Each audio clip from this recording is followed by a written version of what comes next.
Alright guys, my name is Goblin, and today we're going to be looking at 5 more very weird specs from classic WoW. As always, when I make these videos, you guys leave some really interesting comments about very weird builds that I didn't even know about, so this video is essentially influenced by the comments section, so I really appreciate that, guys.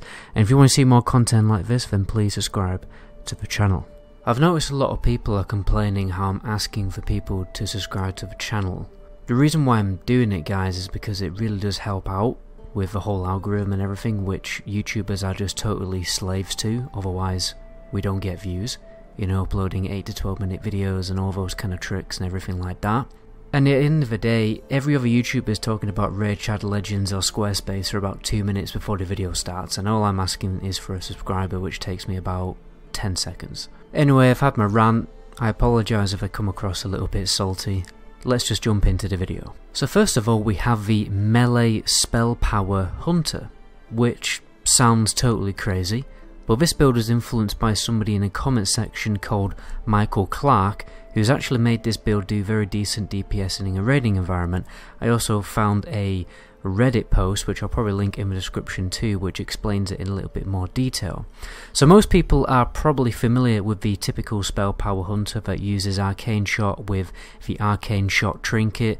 However, this build was kind of only really viable in an old vanilla patch before they nerfed that trinket. Luckily, there is another way to make a Spell Power Hunter viable through exploiting the Wing Clip ability. So if you don't already know, Wing Clip, since it's a melee attack, obviously counts as a weapon swing, which means it can cause effects to proc, such as weapon procs like the Ancient Hakari Manslayer or the Alcor's Sun Razor. This means when you're spamming Wing Clip, you're doing practically twice as many melee hits, probably even more, and all these useful proc effects have a greatly increased chance to proc and deal their damage. Furthermore, a Spell Power Hunter will exploit items like Dragon's Breath Chili, which gives you a chance to cause fire damage on melee hits, also scaling with Spell Power, 1-to-1 100% scaling, and Shadow Oil, which essentially does the same thing but scales with a little bit less power. I think it's 52%. You can also take the build even further and get items like the Storm Gauntlets that add nature damage on melee attacks,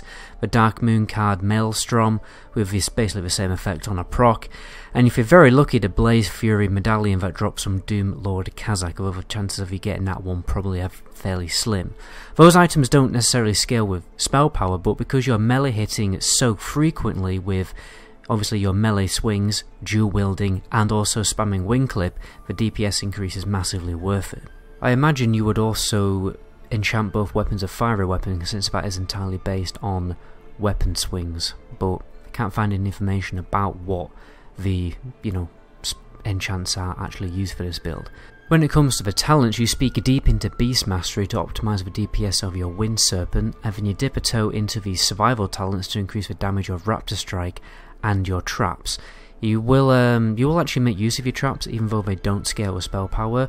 They are actually a good DPS increase. It's also optimal to throw in a Serpent Sting, since it scales 100% with spell power, but also, only if you're actually allowed the debuff slot by your raid leader. And most of the time you are just going to be spamming a low rank Wing Clip with Raptor Strike. Preferably you'll be grouped with a Paladin as well for Judgment of Wisdom mana regeneration. So overall, a very unique and interesting build. Next we have the Fire Paladin build. This build was brought to light by a YouTuber named Ted J, who you should check out after this video. This build also exploits items like the previous build, in this case the Flame Wrath polearm that drops from Ambassador Flamelash.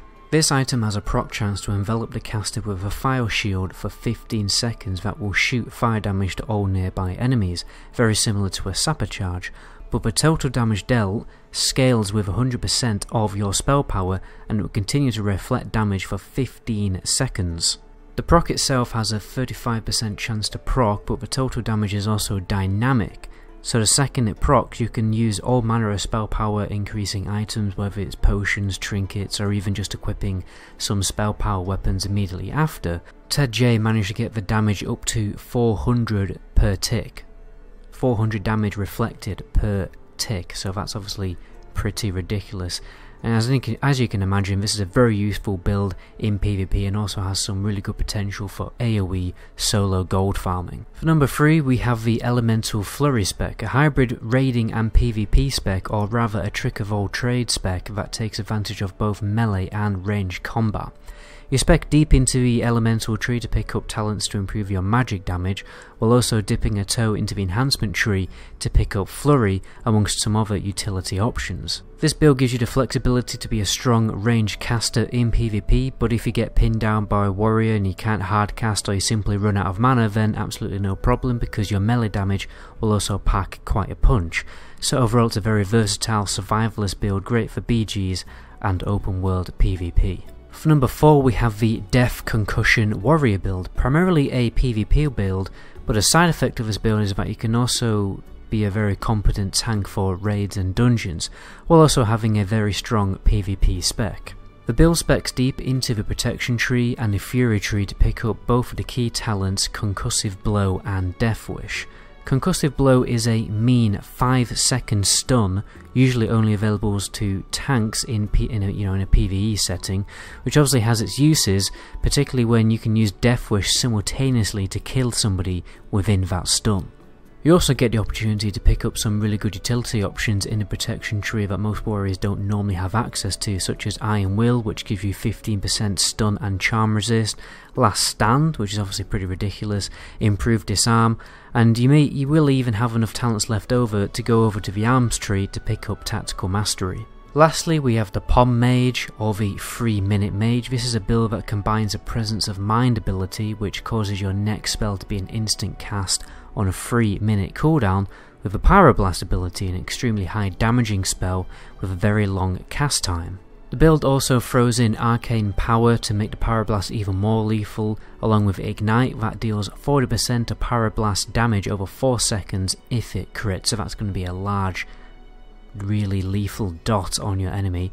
And if you haven't, obviously it only really becomes useful if you haven't already one-shotted your enemy, which is what this build is over about. That is the main reason that this build exists, to make one-shotting PvP montages on YouTube, in all honesty, to which there are many you can check out. Obviously this is more of a gimmick build that tries to optimize the potential for a true one-shot moment. For the other 3 minutes that you have to wait for Pom to come off cooldown again, you'll have to hard cast your fire spells and probably have a pretty difficult time, to be honest.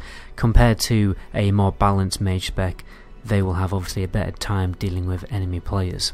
Anyway guys, that is the end of the video. My name is Medigoblin. Until my next video, ciao.